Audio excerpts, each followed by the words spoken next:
नमस्कार विद्यार्थी मित्रांनो. आज आपण विषय भूगोल पाठ दुसरा पृथ्वीचे अंतरंग पृथ्वीचे अंतरंग या पाठाचा अभ्यास करणार आहोत. प्रस्तावना. आपण पृथ्वीच्या ज्या भागावर राहतो त्याला पृथ्वीचा पृष्ठभाग असे म्हणतात. तर पृथ्वीचा अंतर्गत भाग म्हणजे जमिनीच्या आतील भाग होय. या पाठात पृथ्वीच्या अंतर्गत भागाचा सविस्तर अभ्यास करणार आहोत. या पाठातील जे अभ्यास घटक आहेत त्याच्यामध्ये 1. पृथ्वीचे अंतरंग, त्यामध्ये भूकवच, प्रावरण, गाभा. 2. भूकंप लहरी, त्यामध्ये प्रकार, पृथ्वीचा अंतर्गत भागातील प्रवास. आणि 3. पृथ्वीचे आवरण, त्यामध्ये चुंबकावरण. या सर्व घटकांचा अभ्यास आपण पृथ्वीचे अंतरंग या पाठात अभ्यासणार आहोत. थोडे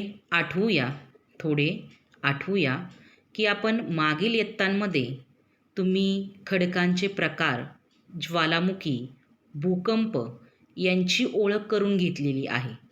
त्यावर आधारित पुढील प्रश्नांची उत्तरे सांगायची आहेत. पहा प्रश्न. भूकंप होतो म्हणजे नेमके काय होते? उत्तर. पृथ्वीच्या अंतर्गत भागात ऊर्जालहरी निर्माण होतात व त्या भूपृष्ठाला येऊन धडकतात. त्यांच्या धडकण्याने भूपृष्ठ हादरते किंवा भूपृष्ठाला धक्के बसतात. त्याला भूकंप म्हणजेच जमीन हादरणे असे म्हणतात. प्रश्न. अग्निजन्य खडक कसे तयार होतात? उत्तर. ज्वालामुखीच्या उद्रेकादरम्यान भूपृष्ठाखाली शिलारस आणि भूपृष्ठावर लावारस थंड होत जाऊन त्यांचे घनीभवन होते. या प्रक्रियेतून निर्माण होणाऱ्या खडकांना अग्निजन्य खडक असे म्हणतात. प्रश्न. ज्वालामुखी म्हणजे काय? पृथ्वीच्या अंतर्भागात प्रचंड तापमान असते. त्यामुळे या भागातील सर्व पदार्थ वितळलेल्या स्वरूपात असतात. भूपृष्ठाच्या भेगामधून काही वेळेस हे पदार्थ बाहेर येतात. त्यालाच ज्वालामुखी असे म्हणतात. प्रश्न. ज्वालामुखी उद्रेकादरम्यान कोणकोणते पदार्थ बाहेर पडतात? उत्तर. ज्वालामुखीच्या उद्रेकातून लावारस, राख, वायू, धूलिकण इत्यादी पदार्थ बाहेर पडतात. प्रश्न. हे पदार्थ कोणत्या स्वरूपात असतात? हे पदार्थ द्रव, वायू व घन किंवा स्थायू स्वरूपात असतात. प्रश्न.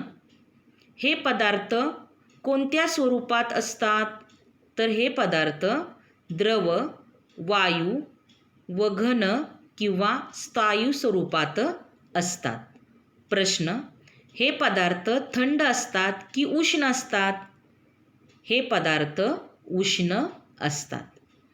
या सर्व गोष्टींवरून आपल्याला पृथ्वीच्या अंतरंगाची कल्पना येते किंवा आपणास माहिती मिळते. पहा, तुम्हाला प्रयोग दिलेला आहे. करून पहा. पहा, याच्यामध्ये अर्धा लिटर दूध तापत ठेवा. दूध तापून उकळी आल्यानंतर तापवणे बंद करा. आता दुधाच्या पातेल्यावर झाकण ठेवा. प्रयोगाचा पुढचा भाग फार महत्त्वाचा आहे. यामध्ये तुमचे निरीक्षण कौशल्य वापरायचे असून त्याद्वारे निष्कर्षाप्रत पोहोचायचे आहे. पहा, 10 मिनिटांनी पातेल्यावर ठेवलेले झाकण बाजूला करा व थोडे तिरपे धरा. काय होते ते पहा. दुधावर काय दिसत आहे ते पहा. दुधावर जमलेला पदार्थ कोणत्या स्वरूपात आहे हा पदार्थ बाजूला करा. या पदार्थाचे व दुधाचे तापमान यातील फरक समजून घ्या आणि पुढील प्रश्नांची उत्तरे द्या. पहा प्रश्न कोणते आहेत. दूध तापत ठेवले होते तेव्हा ते कोणत्या स्वरूपात होते.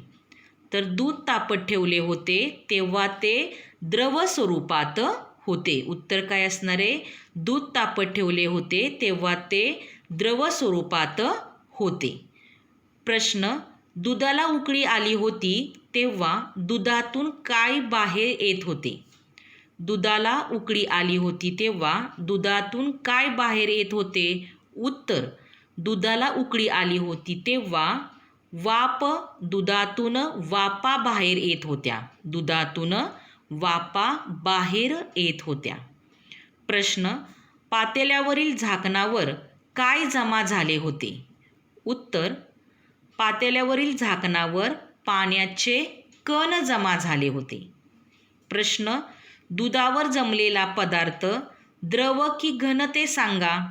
तर दुधावर जमलेला पदार्थ घन आहे. काय आहे तर दुधावरील साय. प्रश्न.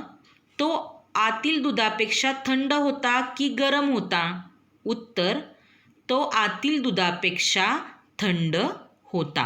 हे आपल्याला प्रयोग केल्यानंतर समजणार आहे. पहा याचं आता आपण भौगोलिक स्पष्टीकरण पाहूया. भौगोलिक स्पष्टीकरण. आता दूध तापवण्यापूर्वी पूर्णपणे द्रव स्वरूपात होते. दुधाला उकळी आल्यानंतर त्यातून काय बाहेर पडलं तर वाफा बाहेर पडत होत्या. काही वेळाने दुधावर साय तयार झालेली दिसते. ही साय आतील दुधापेक्षा काय आहे तर कमी तापमानाची असते. यावरून असे म्हणता येईल की पातेल्यातील साईचा थर हा प्रथम थंड झाला तर त्याखाली दूध त्या मानाने गरम व द्रवरूप राहिले. असेच काहीसे पृथ्वीच्या थंड होण्याच्या प्रक्रियेत झाले असावे. पहा या चित्रावरून तुम्हाला दिसेल की दूध तापवण्यापूर्वी पूर्णपणे तो पदार्थ द्रव स्वरूपात होता. दुधाला उकळी आल्यानंतर त्यातून वाफा बाहेर पडल्या आणि त्यावर दुधाची साय तयार झालेली दिसते. आणि ही जी साय आहे ही साय आतील म्हणजे पातेल्यातील दुधापेक्षा कमी तापमानाची असते. म्हणजेच काय तर पातेल्यातील साईचा थर प्रथम थंड झाला तर त्याखाली दूध त्या मानाने गरम व द्रवरूप राहिले. असेच काही पृथ्वीच्या थंड होण्याच्या प्रक्रियेत झाले असावे. पहा की पृथ्वीची निर्मिती सौरमालेबरोबरच झाली याबाबत शास्त्रज्ञांमध्ये एकमत आहे. पृथ्वीची निर्मिती सौरमालेबरोबरच झाली याबाबत शास्त्रज्ञांमध्ये एकमत आहे. पहा की सुरुवातीला पृथ्वी उष्ण व वायुरूप गोळ्याच्या स्वरूपात होती. स्वतःभोवती फिरता फिरता थंड होत गेली. पृथ्वी थंड होण्याची क्रिया पृष्ठभागाकडून केंद्राच्या दिशेस झाल्याने पृथ्वीच्या बाह्य भागास थंड व घन स्वरूप प्राप्त झाले. मात्र अंतरंगातील भागात उष्णता जास्त असून भूपृष्ठाकडून गाभ्याकडे जाताना ती सातत्याने वाढत जाते. तसेच विशिष्ट खोलीवर अंतरंग अर्धद्रव स्वरूपात आहे. पहा परत एकदा की पृथ्वीची जी निर्मिती आहे ही पृथ्वीची निर्मिती सौरमालेबरोबरच झाली याबाबत शास्त्रज्ञांमध्ये एकमत आहे. सुरुवातीला पृथ्वी ही उष्ण व वायुरूप गोळ्याच्या स्वरूपामध्ये होती. स्वतःभोवती फिरता फिरता थंड होत गेली. त्यानंतर पृथ्वी थंड होण्याची क्रिया पृष्ठभागाकडून केंद्राच्या दिशेस झाल्याने पृथ्वीच्या बाह्य भागास थंड व घन स्वरूप प्राप्त झाले. पृथ्वीचा बाह्य भाग म्हणजेच काय तर भूकवच. मात्र अंतरंगातील भागात उष्णता जास्त असून भूपृष्ठाकडून गाभ्याकडे जाताना ती सातत्याने वाढत जाते. तसेच विशिष्ट खोलीवर अंतरंग अर्धद्रव स्वरूपात आहे. त्यानंतरचा जो मुद्दा आहे पृथ्वीचे अंतरंग. तुम्हाला समोर जी आकृती दिसत आहे ही आकृती आहे पृथ्वीचे अंतरंगाची. पहा की पृथ्वीचे जे अंतरंग आहे नेमके कसे आहे याबाबत मानवाच्या मनात आजही कुतूहल आहे. पृथ्वीच्या अंतरंगाचे प्रत्यक्ष निरीक्षण करणे अद्याप शक्य झालेले नाही. त्यामुळे भूगर्भशास्त्रज्ञांनी अनेक पद्धतीने अभ्यास करून काही अनुमाने काढलेली आहेत. त्यासाठी ज्वालामुखीतून बाहेर पडणारे पदार्थ व भूकंप लहरी यांचा अभ्यास प्रामुख्याने केलेला आहे.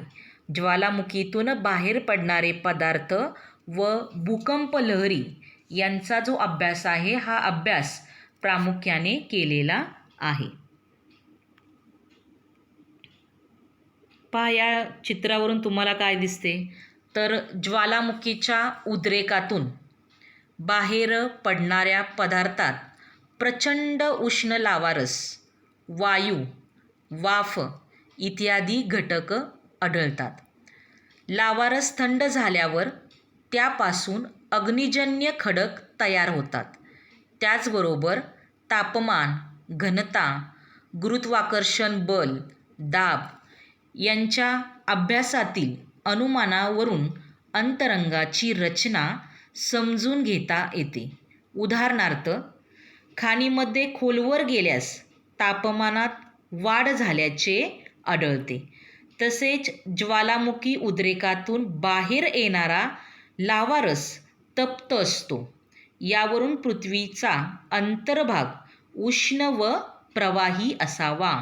पृथ्वीचा अंतर्भाग उष्ण व प्रवाही असावा असे अनुमान भूगर्भशास्त्रज्ञांनी काढलेले आहे. पृथ्वीच्या निरनिराळ्या भागात दरवर्षी असंख्य भूकंप होतात. त्यामुळे भूकंप लहरी निर्माण होतात आणि या भूकंप लहरी पृथ्वीच्या अंतर्गाभ्यातून प्रवास करतात. तो प्रवास करत असताना त्यांची जी दिशा आहे व वेग यांचा अभ्यास करून अंतरंगाच्या रचनेबाबत अनुमान केले जाते. भूकवचाच्या अभ्यासासाठी मानवाने विंधन चित्रे देखील पाडली आहेत. पहा या आकृतीमध्ये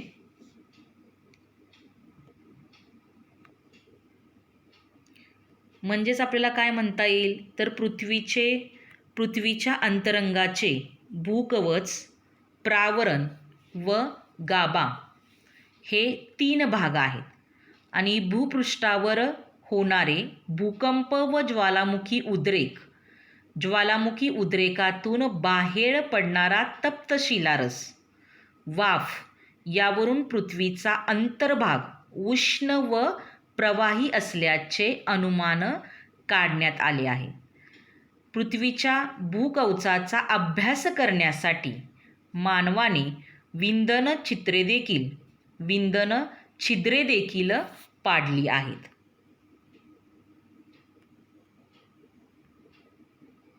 पाहता माहीत आहे का तुम्हाला की आपल्या पृथ्वीची निर्मिती सुमारे 460 कोटी वर्षापूर्वी झाली. प्रारंभिक अवस्थेत पृथ्वी वायुरूप होती. उष्णता उत्सर्जन प्रक्रिया होऊन हळूहळू ती थंड होत गेली. पृथ्वीला प्रथम द्रवरूप अवस्था प्राप्त झाली. कालांतराने पृथ्वीचा सर्वात बाह्य भाग प्रथम थंड झाल्याने त्या भागाला घनरूप अवस्था प्राप्त झाली. पृथ्वीच्या या भागालाच भूकवच म्हणून संबोधले जाते. अजूनही सूर्यमालेतील बाह्यग्रह वायुरूप अवस्थेत आहेत. अजूनही सूर्यमालेतील बाह्यग्रह हे वायुरूप अवस्थेमध्ये आहेत. पहा त्यानंतरचा जो मुद्दा आहे तो आहे पृथ्वीच्या अंतरंगाची रचना. पृथ्वीच्या अंतरंगाची रचना. आता ही रचना पाहण्यासाठी आपण एक प्रयोग करणार आहोत. आपण एक काय करणार आहोत तर प्रयोग करणार आहोत. पहा या आकृतीमध्ये त्याची कृती दिलेली आहे. म्हणजे पृथ्वीचे अंतरंग जाणून घेण्यासाठी करावयाच्या कृतींचे हे काय आहेत टप्पे हे तुमच्यासमोर दिसत आहेत. पहा कृती काय आहे. खालील कृती 2 विद्यार्थ्यांच्या गटामध्ये करायची आहे. पहा लाल, पिवळा व निळा असे रंगाचे मातीचे गोळे घ्यायचेत. लाल रंगाचा गोळा थोडा मोठा असावा. त्याचबरोबर पिवळ्या रंगाचा गोळा लाटून घ्यायचा आहे. तयार झालेल्या पोळीमध्ये ज्याप्रमाणे आपण पुरणपोळी करताना पोळीत पुरण भरतात त्याप्रमाणे लाल रंगाचा गोळा भरायचे व त्याला घनगोलाचा आकार द्यायचा आहे. त्यानंतर पहा की आता निळ्या रंगाचा गोळा वरीलप्रमाणे लाटून घ्या. त्याचबरोबर या पोळीमध्ये पिवळ्या रंगाचा गोळा भरून याचाही घनगोल तयार करा. पृथ्वीगोलाप्रमाणे या घनगोलावर पिवळ्या रंगाने वेगवेगळे खंड दाखवायचे. आता तुमचा मातीचा पृथ्वीगोल तयार झालेला आहे. पृथ्वीचे अंतरंग पाहण्यासाठी मातीचा घनगोल बरोबर मधून अर्धा कापा. आतमध्ये तुम्हाला पृथ्वीच्या अंतरंगाप्रमाणे विविध थर दिसतील. या थरांना नावे देण्याचा प्रयत्न करा. पहा हा जो प्रयोग आहे पृथ्वीची अंतरंगाची रचना कशी आहे त्या बाबतीचा हा प्रयोग आहे. आत्ता मी तुम्हाला सांगितलेली ती प्रयोगाची काय होती तर कृती होती. आणि तुमच्यासमोर जे चित्र दिसत आहे ते आहे पृथ्वीचे अंतरंग जाणून घेण्यासाठी करावयाच्या कृतीचे टप्पे. आता तुम्ही हा प्रयोग केल्यानंतर तुम्हाला निष्कर्ष काय निघणार आहे तर पहा पृथ्वीच्या अंतरंगाची रचना दाखवणारी ही काय आहे तर प्रतिमा आहे. पृथ्वीच्या अंतरंगाची रचना दाखवणारी ही प्रतिमा आहे. तुम्ही जो आत्ता प्रयोग केलेला आहे त्या प्रयोगानुसार सर्वात वरचा निळ्या रंगाचा थर जो आहे हे काय आहे तर पृथ्वीचे भूकवच आहे. पृथ्वीचे काय आहे हे भूकवच आहे. त्यानंतर जो पिवळ्या रंगाचा जो भाग आहे तो म्हणजे काय आहे तर प्रावरण आहे. तो काय आहे प्रावरण आहे. आणि त्याच्यावरचा जो भाग आहे तो काय आहे गाभा आहे. त्याच्यावरचा भाग काय आहे तर गाभा आहे. ही जी आकृती दिलेली आहे तुम्हाला ती पृथ्वीच्या अंतरंगाची रचना दाखवणारी प्रतिमा आहे. मग या भूकवचामध्ये तुम्हाला खंडीय कवच आणि महासागरीय कवच असे भाग पडतात. त्याचबरोबर प्रावरण, त्यानंतर गाभा, या गाभ्यामध्ये बाह्य गाभा आणि अंतर्गाभा असे भाग पडलेले आहेत. पहा आकृतीचे नीट निरीक्षण करायचे आहे.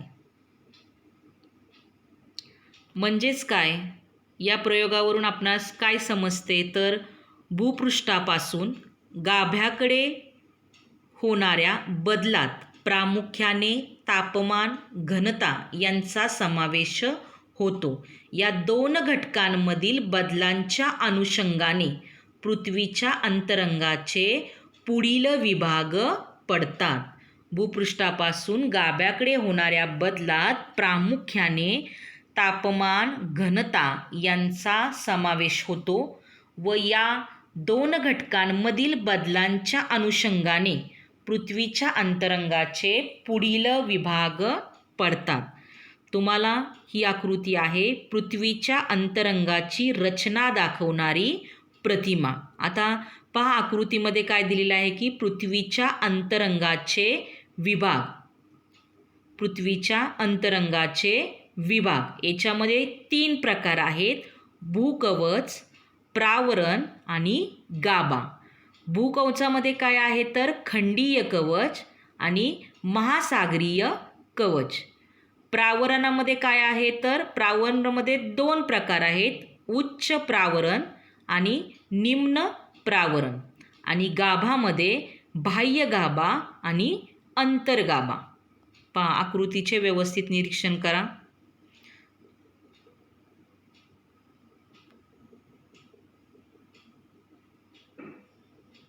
आजचा जो तुमचा अभ्यास आहे तो आहे प्रश्न 1, भूकंप होतो म्हणजे नेमके काय होते? भूकंप होतो म्हणजे नेमके काय होते? प्रश्न 2, अग्निजन्य खडक कसे तयार होतात? प्रश्न 2, अग्निजन्य खडक कसे तयार होतात? प्रश्न 3, ज्वालामुखी म्हणजे काय? ज्वालामुखी म्हणजे काय? प्रश्न 4, ज्वालामुखी उद्रेकादरम्यान कोणकोणते पदार्थ बाहेर पडतात? ज्वालामुखी उद्रेकादरम्यान कोणकोणते पदार्थ बाहेर पडतात? प्रश्न 5, ज्वालामुखी उद्रेकादरम्यान बाहेर पडणारे पदार्थ कोणत्या स्वरूपात असतात? आणि प्रश्न 6, ज्वालामुखी उद्रेकादरम्यान बाहेर पडणारे पदार्थ थंड असतात की उष्ण असतात? ज्वालामुखी उद्रेकादरम्यान बाहेर पडणारे पदार्थ थंड असतात की उष्ण असतात? हा तुमचा आजचा या भागावरचा अभ्यास आहे. पुढच्या भागामध्ये जो उर्वरित भाग राहिलेला आहे त्याच्यामध्ये पृथ्वीच्या अंतरंगाचे विभाग, भूकवच, प्रावरण आणि गाभा याची आपण पुढच्या भागात सविस्तर माहिती पाहणार आहोत. धन्यवाद.